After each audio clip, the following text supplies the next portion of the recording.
High বন্ধুরা, কেমন আছো? আজকে আমি মাংসের ঝোল করবো, তোমাদেরকে দেখাবো আমার শাশুড়ি মা কেমনভাবে রান্না করতো। আমি শিখেছিলাম, অনেকদিন এই রান্নাটা আমি করিনি। কালকে রান্নাটা করছিলাম, করতে করতে কেটে গেছিলো। কীভাবে কেটে গেছিলো জানি না। আমি খুব আফসোস হচ্ছিলো যে 6 মিনিট ধরে ভিডিওটা করলাম এত কষ্ট করে, আর ভিডিওটা কেটে গেল। তো কালকে বানাতে পারিনি, আজকে তোমাদেরকে দেখাবো।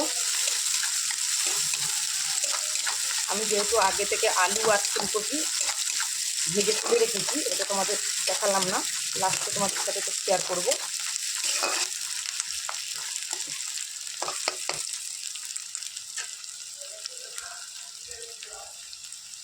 আমি আগে পেঁয়াজে নুনটা দিয়ে দিলাম, আর আগে থেকে আমি নুন হলুদ একটু সর্ষের তেল দিয়ে মাংসটা, একটু আমার ছেলে 10টার সময় মাংসটা নিয়ে এসেছিলো, আমি নুন হলুদ দিয়ে একটু তেল দিয়ে মাখিয়ে রেখে গেছিলাম। তা বেশি আমি নুনটা দিলাম না।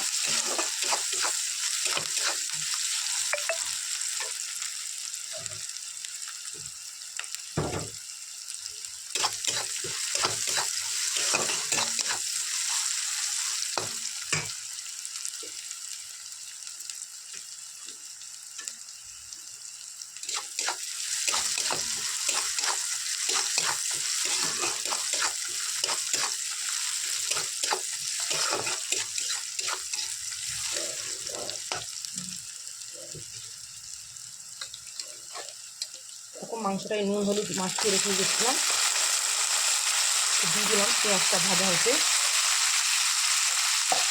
আমি আর কোনো মশলা ভাজলাম না তেলের উপরে। এবার এই সব কিছু মাংসটা কষা হলে, একটু ভাজা ভাজা মাংসটা হয়ে গেলে এর উপরে সমস্ত মশলা দেবো।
এবার আমি এর উপর থেকে আদা রসুনটা দিয়ে দেবো।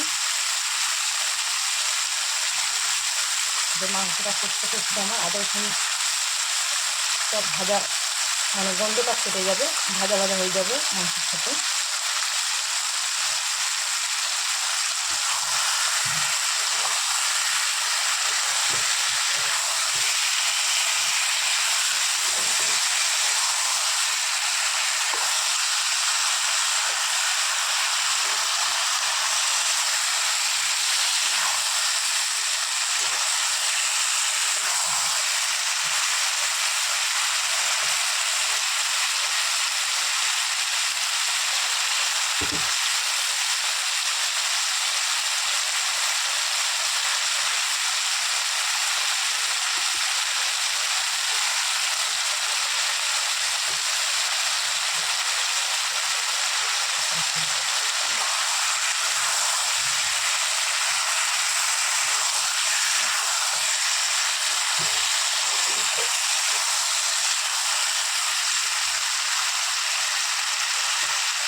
এর উপর দিয়ে দেবো দুটো ছোটো ছোটো টমেটো আমি কেটে রেখেছিলাম।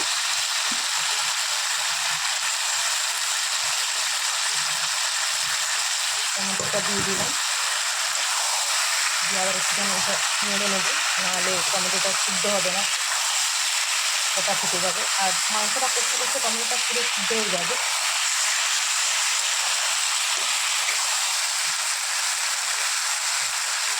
আর এবার দেখো আমি আলু ভেজে রেখেছিলাম, আলুগুলো দিয়ে দিলাম।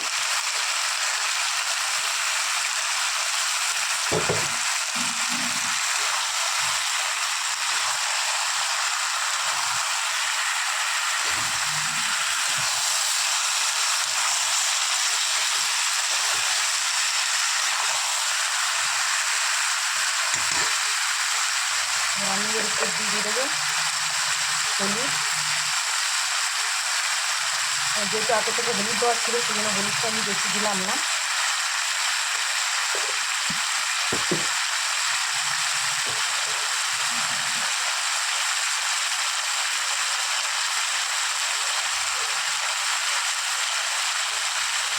সামান্য লঙ্কার গুঁড়ো, মানে একটা মশলা করা আছে না, বেশি লঙ্কা দিলে আমার ছেলে খেতে পারবে না, সেই জন্য বেশি লঙ্কার গুঁড়ো দিই না। আমি একটা মশলা করে রেখেছি, আমার জিরে, ধনে, গোটা গরম মশলা আর গোলমরিচ আছে। এটা আমার স্কিল নেই বলে আমি দিদির বাড়ি থেকে ভেজে বেটে নিয়ে এসেছি।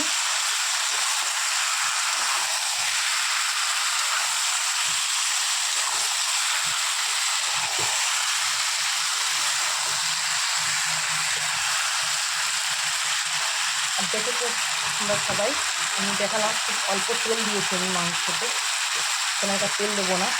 আমার থেকে তো আমার শাশুড়ি মা আরও কম তেল রান্না করছে।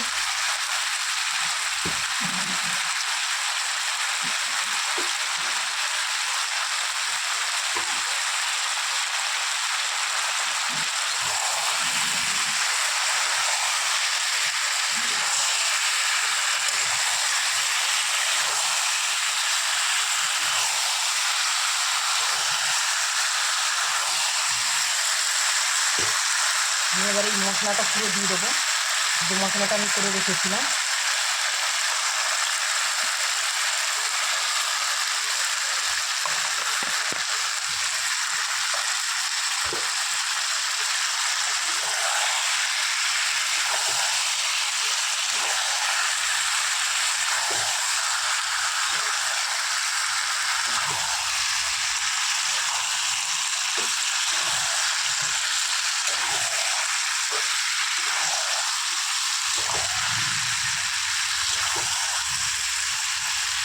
আবার আসছি তোমাদের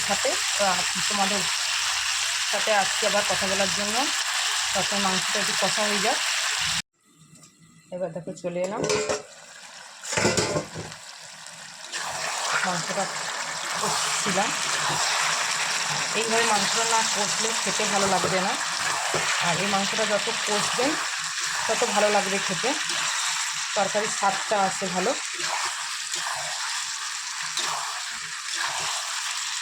আমরা তো সবাই কী করি এখন, মশলা ভেজে তারপরে মাংস দিয়ে তারপর কষতে থাকি। আমার মতো আমি যে স্টাইলে মাংসটা বানালাম সেরকম তোমরা বাড়িতে বানিয়ে দেখো, খুব ভালো লাগবে।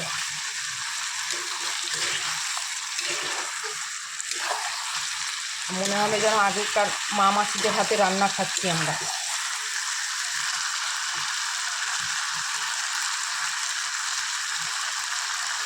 আমার আলুটাও সিদ্ধ হয়ে গেছে। আমি এবার একটু ফুলকপি দেবো, যেহেতু ফুলকপি আলু মাংসের ঝোল করছি। ফুলকপিটা আগে থেকে আমি ভাপিয়ে রেখেছিলাম, ভেজে হালকা করে ভেজে নিয়েছি।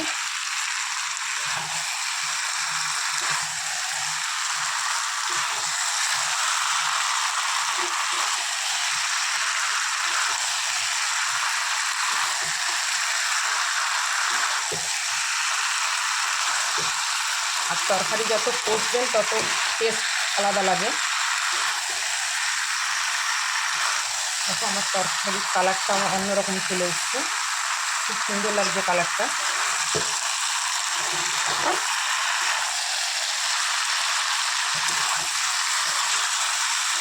আমার তরকারি পুরো কষা হয়ে গেছে, তেল ছেড়ে দিয়েছি।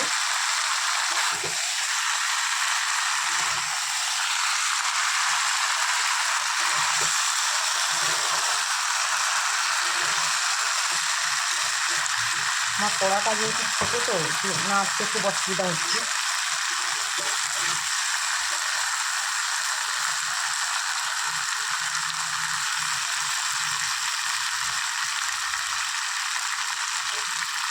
অনেকে দেখি মাংসতে গরম জল দেয়, আমি গরম জলটা ব্যবহার করি না, যেহেতু আমার ডাক্তার আমি বারণ করেছি যে কোনোদিন মাংসতে গরম জল ব্যবহার করবে না। হ্যাঁ, খাসি মাংস হলে একটু গরম জল ব্যবহার করি, কিন্তু আমি মুরগি মাংসতে একদম গরম জল ব্যবহার করি না।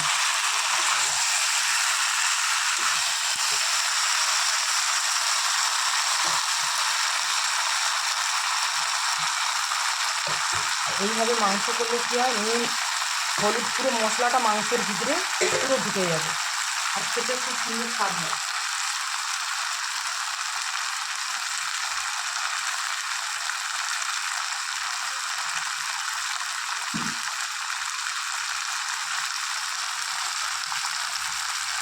সবাইকে বলবো যে সেই ভিডিওটা স্কিপ করে দেখো না, ফুল ভিডিওটা ওয়াচ করবে। যারা আমার নতুন বন্ধুরা রয়েছে,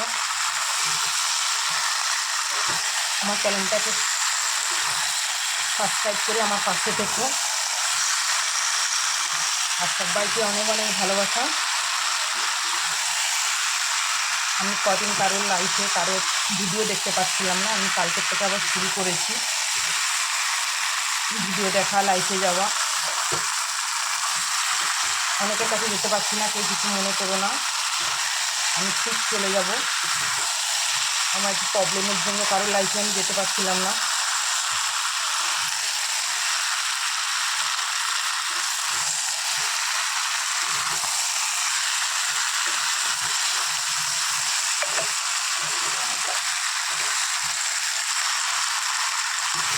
এবার আমার মাংসটা কষা হয়ে গেছে, আমি এবারে জল দিয়ে দেবো, যেহেতু ফুলকপিটা আগে থেকে ভাজা ছিল।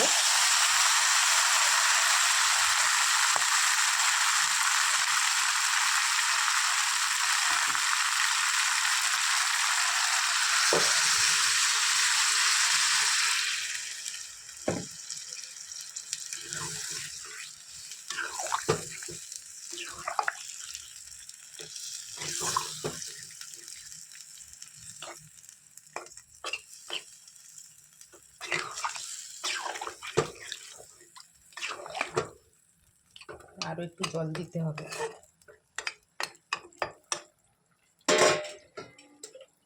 যে যেরকম ঝোল খাবে মাংসতে সেরকমই জল দিও। আর আমার বাড়িতে তো একটু ঝোলটা বেশি লাগে, দুই বাপ বেটা একদম কবজি ডুবিয়ে খাবে, তো সেই জন্য জলটা একটু বেশি দিলাম। তারপর ফুটবে, একটু তরকারিটা না ফুটলেও ভালো লাগে না। চলো এইখানে শেষ করছি, আমি আবার আসছি। আবার চলে এলাম, দেখো আমার তরকারিটা হয়ে গেছে, শেয়ার করতে চলে এলাম। দেখো আমার তরকারিটা হয়ে গেছে।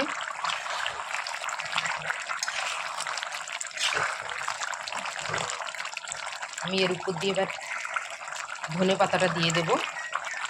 আর আমার মতো যদি এরকম কম তেলে কম মশলা দিয়ে রান্না করতে চাও, আমার মতো একবার রান্না করে দেখো, খুব সুন্দর লাগবে খেতে। আর তরকারির কালারটাও খুব সুন্দর এসছে। এটা আমার শাশুড়ি মা এরম রান্না করতো, আমি আজ প্রথম রান্না করলাম নতুনভাবে, এইভাবে রান্নাটা করলাম। আর যেহেতু আগে আমি মশলা কষে রান্না করতাম, আমি পেঁয়াজটা ভেজে নিই, তার উপরে মাংসটা একটু ভেজে নিই, তারপর মাংসের উপর দিয়েই মশলাটা কষেছি। আর সবাইকে বলবো অনেক অনেক ভালোবাসা, এতটা আমায় সাপোর্ট করার জন্য, আমার পাশে থাকার জন্য। সবাই ভালো থেকো, নিজে নিজে খেয়াল রেখো। সবাইকে টাটা। আর সবার জন্য আমার বুক ভরা ভালোবাসা থাকলো। দেখো আমি ধনে পাতা দিয়ে মাংসটা নামিয়ে নিয়েছি, দেখো কত সুন্দর কালার এসছে।